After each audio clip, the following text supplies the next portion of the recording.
ময়মনসিংহের ফুলবাড়িয়ায় এক প্রবাসীর স্ত্রী ধর্ষণের অভিযোগে ২৮ বছর বয়সী সোহেল রানা নামে এক যুবককে গ্রেফতার করেছে র্যাব। রবিবার রাত ৩:৩০টার দিকে ফুলবাড়িয়া থানা এলাকায় অভিযান চালিয়ে তাকে আটক করা হয়।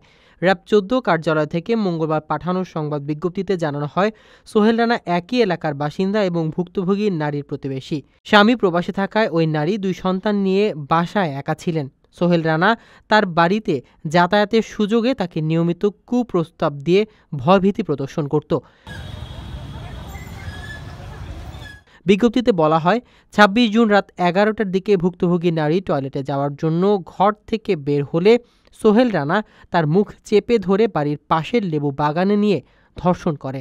পরবর্তীতে ওই নারী শুক্রবার ফুলবাড়িয়া থানায় ধর্ষণের অভিযোগে মামলা করেন।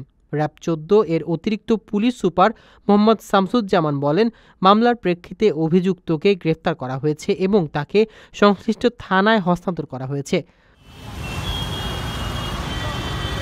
র্যাব আরও জানায়, এলাকাবাসী ও ভুক্তভোগীর সাহসিকতার কারণে অপরাধীকে দ্রুত গ্রেফতার করা সম্ভব হয়েছে এবং ঘটনার তদন্ত চলছে। আপনার স্বপ্নগুলো আকাশ ছুবে প্রবাসীর হেলিকপ্টারের মাধ্যমে। বিয়ে, জন্মদিন অথবা যে কোনো বিশেষ প্রয়োজনে হেলিকপ্টার ভাড়া করতে যোগাযোগ করুন স্ক্রিনে দেয়া নাম্বারে। প্রবাসীর হেলিকপ্টার, নিরাপদ ও সাশ্রয়ী বাহনের বিশ্বস্ত নাম।